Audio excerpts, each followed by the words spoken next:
Hey everyone, and welcome back to another exciting episode of Caps on Comics. I'm Kenny Caps, and tonight we're going to be discussing Green Lantern. All of them. Well, a bunch of them.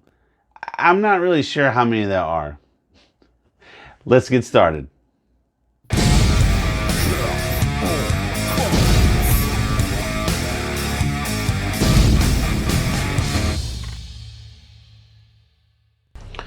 Alright, so Green Lantern is the name of 7 superheroes that have appeared in DC Comics since 1940.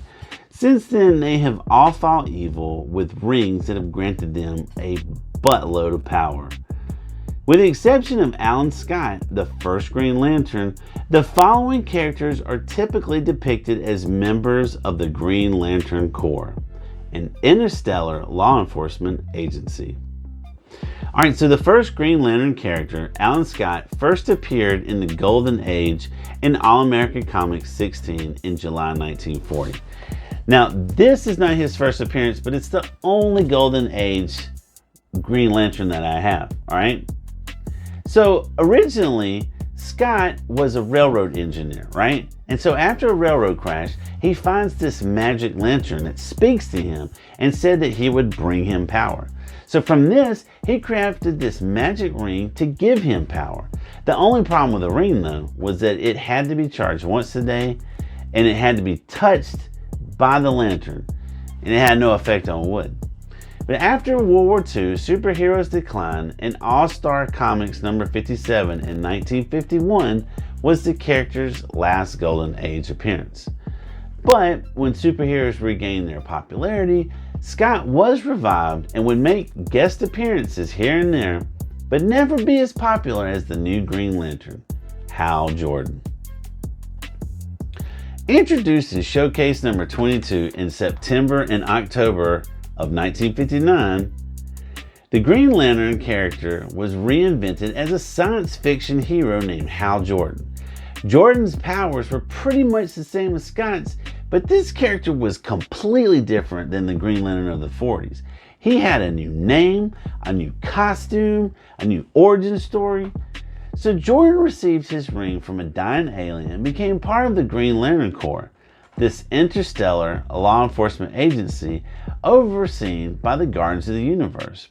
According to Gil Kane, Jordan's appearance was based on his one-time neighbor, Paul Newman. Next, we have Guy Gardner, who was created by John Broome and Gil Kane in Green Lantern number 59 in March 1968. And his look is based on actor Martin Milner.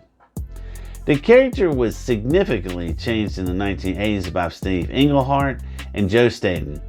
And according to Englehart, when he took over Green Lantern, John Stewart was the Green Lantern, and everybody expected Hal Jordan to come back at some point, pushing John Stewart back to backup duty. But Englehart thought that John Stewart deserved better, so he decided to have 2 Green Lanterns, which then led to there being more than 2, and that eventually led to Green Lantern Corps. So Englehart decided to resurrect Guy Gardner, who had been really bland and then brain damaged. He was a completely useless character. Englehart and Staton turned him into what they viewed as the ultra macho red-blooded American male, and that still remains today. Alright, so next, debuting in Green Lantern 87 in December of 1971 in the January 1972 time frame, Stewart is the first African American superhero to appear in DC Comics. Created by Denny O'Neil and Neil Adams, Stewart's original design was based on Sidney Poitier. Stewart was an architect and a former Marine from Detroit who was selected by the Guardians as a backup Green Lantern to the then current Green Lantern Hal Jordan, after the previous backup, Guy Gardner, was seriously injured after getting hit by a car while trying to save somebody. According to Neil Adams, he came up with the idea of a substitute Green Lantern, and the decision to make him African American resulted from a conversation between Adams and Julie Schwartz. Alright, the next one, here we go. Created by writer Ron Mars and artist Daryl Banks, Kyle Rayner first appeared in Green Lantern 48 in 1994. Replacing Hal Jordan, who had been the sole Green Lantern up until the 1990s, Rayner would be the main Green Lantern up into the mid-2000s. Alright, so grief-stricken over the destruction of his hometown, Coast City, Hal Jordan goes on a rampage and kills a bunch of Green Lantern Corps and the Guardians of the Universe. Which, if you read comics in the 90s, none of this makes sense, right? Anyway, Rayner was found by the last surviving Guardian, Ganthet, who then gave Kyle the last working Green Lantern ring. And what's funny about the whole thing is that Ganthet's reason for choosing Kyle have never been explained, other than he was simply in the right place at the right time. If you don't believe me, read the comic book. He's in an alleyway next to a bum when a Guardian shows up with a ring. Alright, so the next Green Lantern was Simon Baz, who was created by Jeff Johns and Doug Manka in 2012 following DC's 2011 company-wide relaunch. From a town just outside of Detroit, Simon Baz is a Lebanese, Arab, American, and Muslim, making him the first Middle Eastern, American, and Muslim member of the Green Lantern Corps. His heritage and home are both influenced by Jeff Johns, who is half Lebanese and a native of Detroit. So check out this backstory. Baz is fired from his job, and in a moment of desperation, he steals a van. Why? Alright, who knows? Then, while he's trying to outrun the law, he finds out that there's a bomb in it. So he drives the van into this abandoned car factory that he was just recently fired from because he knew that apparently nobody would be working there. Anyway, the building explodes and then the scene is like an act of terrorism.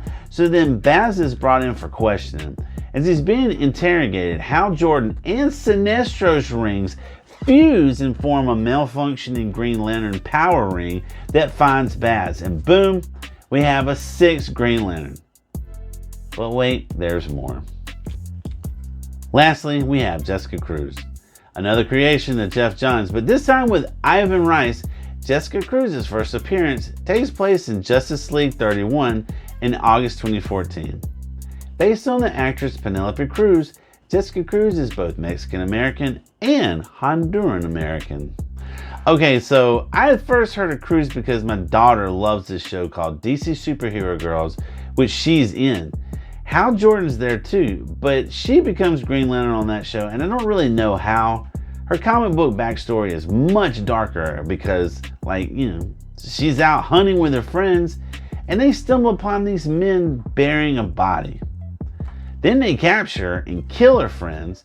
Then this fear ring finds her, and then Batman somehow deactivates it. Then Hal Jordan comes back to Earth, who's apparently good now, to train her.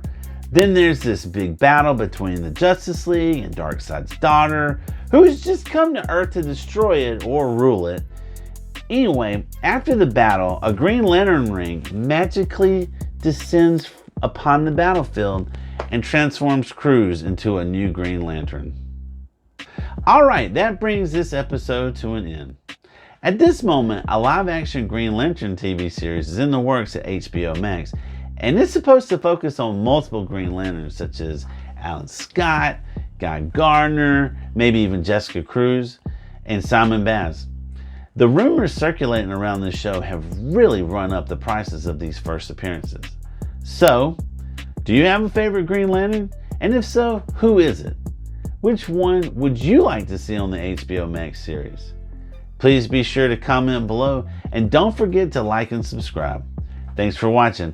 I'm Kenny Caps, and I'll see you in the next video.